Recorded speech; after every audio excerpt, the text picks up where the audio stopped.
सदा निम्बवृक्षस्य मूलादिवासां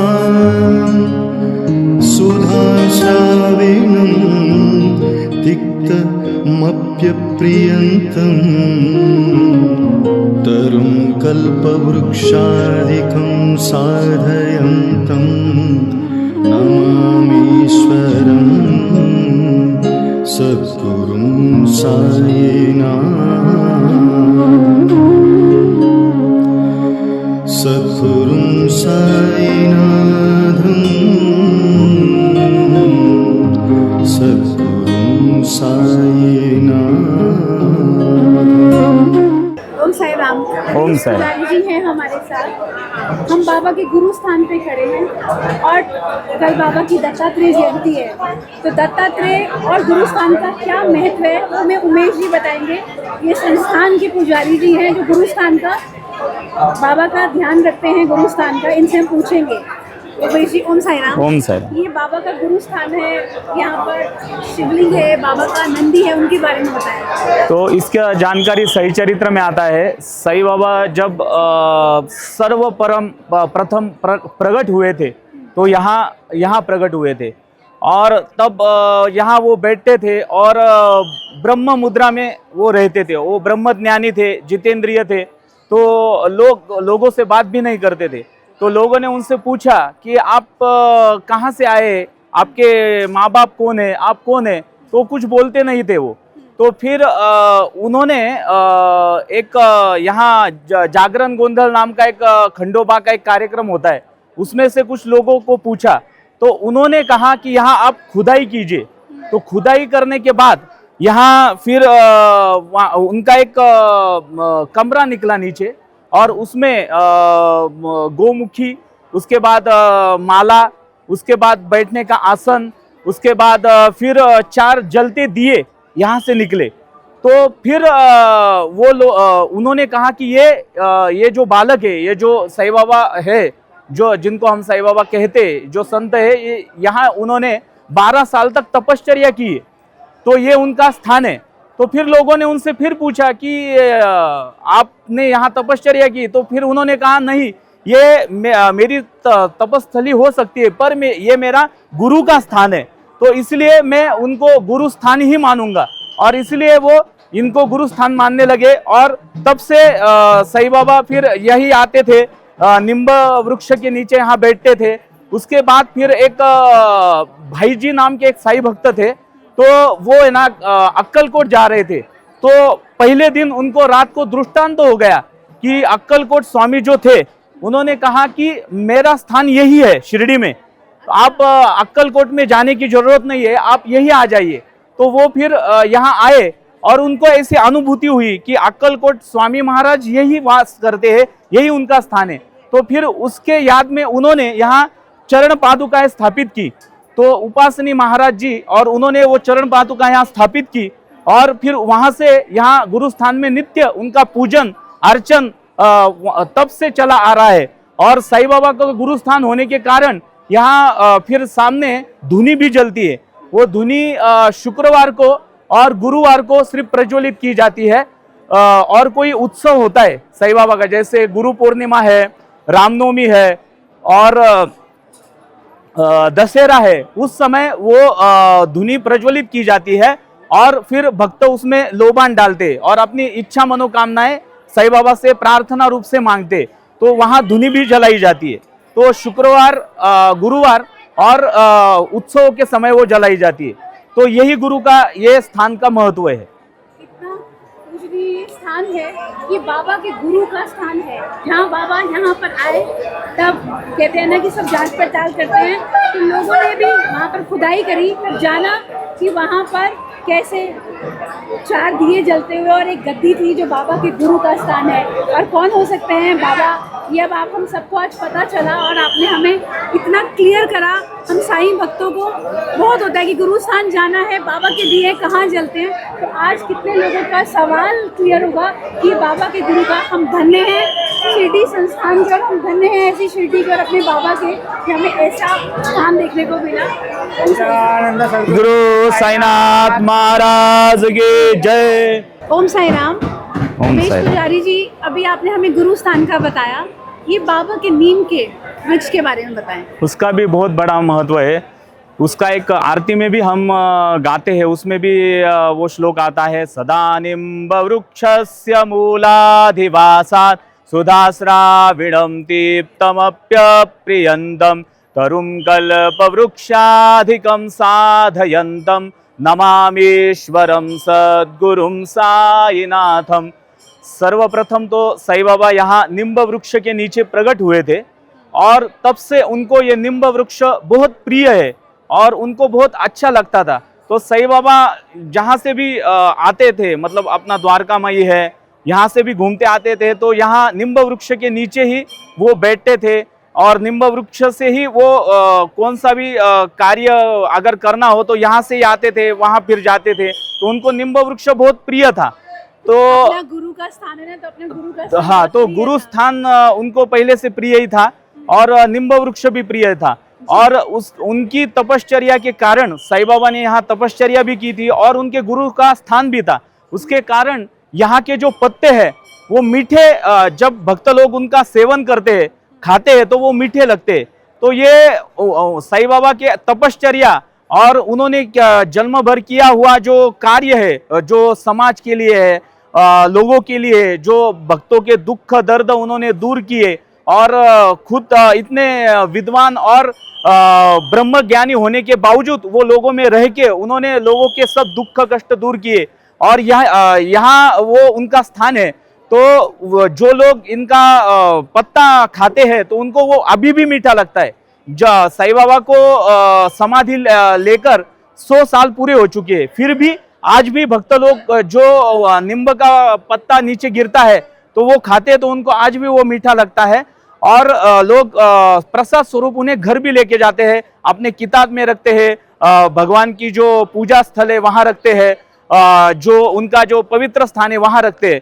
तो वो साईं बाबा का शुभ आशीर्वाद माना जाता है। बिल्कुल, जब हम परिक्रमा करते हैं, मैं एक भक्त होने के नाते सोच सकती हूँ, तो हमें लगता है एक पत्ता गिर गया ना तो बाबा ने हमें ब्लेसिंग्स दे दी। मैंने अभी कितने भक्तों को देखा कि बाबा अपने आशीर्वाद स्वरूप में एक पत्ता गिराते हैं और हमें लगता है कि बाबा ने ब्लेस कर दिया। वो तपो देखो, अभी पत्ता गिरा है, अभी पत्ता गिरा। और कैसे बाबा, वो गुरु का स्थान है, बाबा के गुरु का स्थान, जहाँ पर ये देखिए अभी पत्ता गिर रहा है। तो मैं तो खुद धन्य हो गई कि बाबा की तपोभूमि है, तो वहाँ के पेड़ के नीम के पत्ते उन्होंने मीठे कर दिए ताकि हमारी ज़िंदगी में मिठास रहे।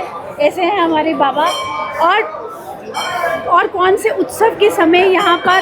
तो यहाँ गुरु पूर्णिमा उत्सव है, उसके बाद रामनवमी है, उसके बाद दशहरा है। तो उस समय जब अखंडित साईं बाबा का साई चरित्र पारायण यहाँ द्वारकामय में पठन किया जाता है, जो भक्त जिनका लकी ड्रॉ के माध्यम से जिनका नाम आता है, तो उनकी तरफ से साईं बाबा संस्थान की तरफ से व्यवस्था करते हुए जिनका नाम आता है वो भक्तगण द्वारकामय में अखंडित पारायण करते। तो पहले वहां से समाधि मंदिर से जो शोभा यात्रा निकलती है काकड़ आरती के बाद, तो पहले वहां समाधि मंदिर में ग्रंथ का और साईं बाबा का जो प्रतिमा है उनका पूजन होता है। उसके बाद वो यहाँ लाया जाता है गुरु स्थान में, और गुरु स्थान में पूजन होता है। यहाँ निम्ब वृक्ष का भी पूजन होता है। साईं बाबा की जो चरण पादुका बारे में हमने जो बात की, जो अक्कलकोट स्वामी महाराज जी का जो दृष्टांत था गुरु स्थान का, तो उनकी भी चरण पादुका की पूजा होती है, निम्ब वृक्ष की भी पूजा होती है, और साईं बाबा के जो प्रतिमा होती है, जो फोटो होता है, उसकी भी पूजा करके फिर वो शोभा यात्रा द्वारकामई के तरफ निकलती है। कब होता है ये? कौन सा? ये हर उत्सव में ये पूजन विधि होता है। इसमें गुरु पूर्णिमा है, दशहरा है और रामनवमी है। ये पहले उत्सव के पहले दिन समाधि मंदिर में पूजा होती है, फिर गुरु स्थान में पूजा होती है और फिर द्वारकामई में पूजा होती है। दूसरे दिन, उत्सव के दूसरे दिन पारायण समाप्ति के बाद द्वारकामई में पूजा होती है। उसके बाद फिर गुरु स्थान में पूजा होती है और आखिर में समाधि मंदिर में वो ग्रंथ और जो बाबा का जो प्रतिमा फोटो है उसका पूजन होता है। समाधि मंदिर में भी पूजा होती है। उमेश जी, कैसे जो एक नॉर्मल भक्तजन होते हैं उनको कैसे पता चलता है कि ये सबका होता होगा कि हम उसमें सम्मिलित हों? आपने बोला लकी ड्रॉ निकलता है, तो उसका सिस्टम ऐसा है कि पहले दिन मतलब उत्सव को जब 2 दिन रह जाते हैं तो साई संस्थान की तरफ से अनाउंसमेंट होता है कि यहाँ हम साई चरित्र अखंडित पारायण जिनको करना है, जिनको करना हो तो अपना नाम उसमें सम्मिलित करने के लिए आपको अपना चिट्ठी और आपका नाम लिख के, आपका मोबाइल नंबर लिख के साई संस्थान के ऑफिस में जहां वो तय करते हैं वहां वो ऑफिस में जमा करना है। और फिर उत्सव के पहले दिन वो लकी ड्रॉ निकाला जाता है एक बच्चे के माध्यम से। जो द्वारका माई के बाजू में जो कलाकार स्टेज है वहां, तो वहां से वो एक एक पर्ची निकालते हैं और जो भक्तजन, जो भाग्यशाली जो भक्त रहते हैं, बाबा सेलेक्ट करते हैं। हाँ, तो बाबा जो सिलेक्ट करते हैं, जो छोटे बच्चे से माध्यम से वो एक एक चिट्ठी निकालते हैं। तो जो हमारे साई चरित्र में जो 53 अध्याय बताए गए हैं, तो हर एक की चिट्ठी निकलती है और वो चिट्ठी के हिसाब से उनके नाम तय किए जाते हैं। तो पहले जो 5 अध्याय रहते हैं, जो हमारे जो संस्थान के जो अध्यक्ष है, ट्रस्टी है, वो जो उनके लिए थोड़ा सा वो राखीव रखते हैं और बाकी के भक्तजनों को वो देते हैं। अगर वो एक अध्याय या पहले एक अध्याय पढ़ते हैं तो बाकी के सब अध्याय भक्तजनों को ही पढ़ने के लिए दिए जाते हैं। तो कितना खूबसूरत आज हमें ज्ञान मिला कि अगर किसी को बाबा की साई चरित्र का जो पाठ होता है वो हर फेस्टिवल से पहले आप अपना लेटर डाल के आप ऑफिस में दे सकते हैं। वहाँ पर कोई यहाँ पर वीआईपी नहीं है बाबा के यहाँ पर। वहाँ पर एक जगह पे डाला जाता है, एक बच्चे के द्वारा वो पर्चियाँ निकाली जाती हैं, जिसका जो अध्याय आएगा वो पढ़ता है उसको। तो इससे खूबसूरत हमारे बाबा और ये साई संस्थान हमें क्या दे सकते हैं कि हमें हर चीज़ का प्यार मिलता है और हम बाबा के साथ जुड़ सकते हैं। बहुत बहुत धन्यवाद आपका पुजारी जी, आपने हमें इतना कुछ क्लियर करा है और मुझे लगता है बहुत भक्तों को जवाब मिले होंगे और सब और जुड़ते चले जाएंगे। बाबा का बहुत बहुत धन्यवाद और शिरडी संस्थान का बहुत बहुत धन्यवाद। ओम साई राम, ओम साई राम। मैं बाबा से 67 से जुड़ा हुआ हूँ और 74 में सबसे पहले मैं यहाँ शिरडी आया था। तो उस समय बाबा का सब दरबार खुला हुआ था, सारी चीज़ों को मैं अपने हाथ से स्पर्श किया हुआ हूँ। अच्छा, कहाँ से हैं आप? मैं छत्तीसगढ़, तो पहले एमपी था, छत्तीसगढ़ से आया हूँ। अभी मैं अमरकंटक माँ नर्मदा के जहाँ परिक्रमा की जाती है जी, वहाँ मैं संन्यास लिया हुआ हूँ और मेरा आश्रम है सिद्ध आश्रम सियोम कुटी दमगढ़ अमरकंटक। बाबा से कैसे जुड़ा हुआ, कैसे जुड़ते चले गए आप? मेरे एक बड़े भाई थे, वो बाबा के बड़े भक्त थे। वो 12 साल तक जंगल में रह करके सिद्धि किए और उन्होंने मुझको अपने साथ रखा। अभी हम लोगों का स्वयं का धमतरी में बाबा का साईं मंदिर है और एक और बाबा है गुलाब बाबा, आपने नाम सुना होगा यहाँ। वो गुलाब बाबा हमारे धमतरी आए और जिस स्थान पर बैठे वहीं पर हमने साईं बाबा को स्थापित किया हुआ है। और हर 25 दिसंबर को हमारा साईं बाबा का भंडारा होता है, पूजा होता है, उसमें मैं भी एक छोटा सा सेवक हूँ और सेवा करते चले आ रहा हूँ। आप अपना बाबा का एक्सपीरियंस बताइए। 2 एक्सपीरियंस आप लोग नोट कर लीजिए जो जागृत है। एक बार 85 में राजीव गांधी एमपी आए हुए थे। राजीव गांधी उस समय प्राइम मिनिस्टर थे अपने पत्नी सोनिया गांधी के साथ। मैं उस समय प्रोटोकॉल अफसर था, तो उस समय मैं वापस आ रहा था, तो मैं फायर ब्रिगेड का भी अफसर था। मुझको कहा गया कि सर आप गाड़ी चलाइए, तो मैं 90 मील की स्पीड से गाड़ी चला रहा था, सिंगल रोड था। अचानक मेरा टायर, अगला टायर जो है वो चक्का आगे निकल गया। अच्छा। और मेरे सारे लोग जो मेरे अफसर बैठे हुए थे, मेरे सबऑर्डिनेट बैठे हुए थे, सब सोचे अब हम मर गए। वहाँ पर मेरे ड्राइवर ने एक साईं बाबा की मूर्ति रखी हुई थी।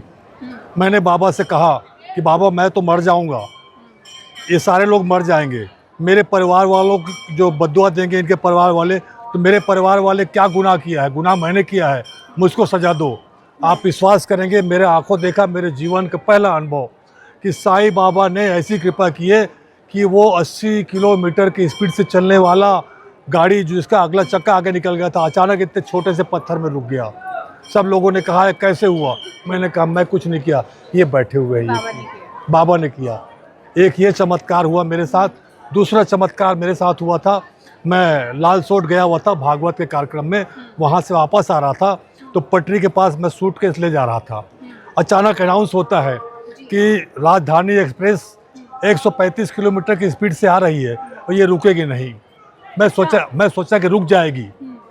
मैं चला गया जैसी पटरी पे गया, अचानक देखता हूँ गाड़ी यहाँ तक आ गई है। मैंने कहा मेरा तो चक्का निकल गया। मैंने फिर बाबा को याद किया कि बाबा जी यदि मेरे जीवन में कुछ महत्व है तो आप मेरे जीवन को बचा लीजिए, वरना मैं तो चकनाचूर हुआ। मेरे कान में आवाज़ आ रही थी प्लेटफार्म से, ये तो गया है, तो गया तो गया। बाबा आए और मुझको उठा करके प्लेटफार्म पे रख दिए। लोगों ने कहा कैसे आए? मैंने कहा वो लाए। घटना 10-15 मिनट की हो गई, ये हो गया। कहते हैं ना थोड़ा ध्यान लगाओ, बाबा दौड़े दौड़े आएंगे। तो आपके ध्यान के ऊपर है, बाबा तो दौड़े दौड़े जरूर बिल्कुल आएंगे। जैसे आपका बाबा ने ध्यान रखा, मुझे लगता है आपको जीवन बार बार, इसीलिए उन्होंने कहा कि आप साईं महिमा कीजिए जो आपके साथ हुआ है, कि कैसे बाबा हम सबको प्यार करते हैं। चमत्कार देखिए, हम चाहते तो VIP में भी आ सकते थे, हम सामान्य आए और बाबा ने कृपा किए कि मुझको बोले कि आप रुकिए। क्योंकि बाबा कहते हैं कि मैं सब बाबा के VIP, हम सब बाबा के बच्चे हैं और वो भी ज़रूरी है। जैसे बाबा ने लेके आना, बाबा के VIP हैं, कौन सा बच्चा बाबा का नहीं है। तो मैं तो बाबा का बहुत बड़ा भक्त हूँ और ये मेरे अति प्रिय ये मेरे अति प्रिय शिष्य हैं जिन्होंने ये साईं बाबा के ये दिए हुए हैं। अभी मैंने बाबा के चरणों में रख करके अभी बाबा के चरणों में आया। ये मेरे शिष्य हैं, आप उनकी माता श्री हैं। ये मेरी बिटिया मेरे शिष्य के पोती हैं। ये सब आए हुए हैं। हम सब बाबा के सेवक हैं, उनके चरणों के रज हैं। बाबा की कृपा मेरे ऊपर जिस प्रकार थोड़ी सी बरसती रहती है, मेरी प्रार्थना है कि बहुत ज़्यादा कृपा बाबा सब पर बरसाए। और आपने जो मुझको मौका दिया, आपके परिवार ने साईं मौका दिया, साईं मौका दिया, महिमा है और वो बढ़ती जा रही है। हम सब पे आशीर्वाद। मैं बाबा के चरणों में सत प्रणाम करता हूँ, सत प्रणाम करता हूँ। सब पर कृपा बरसाए और बरसा रहे हैं, बरसाते रहे। ओम साई राम, ओम साई।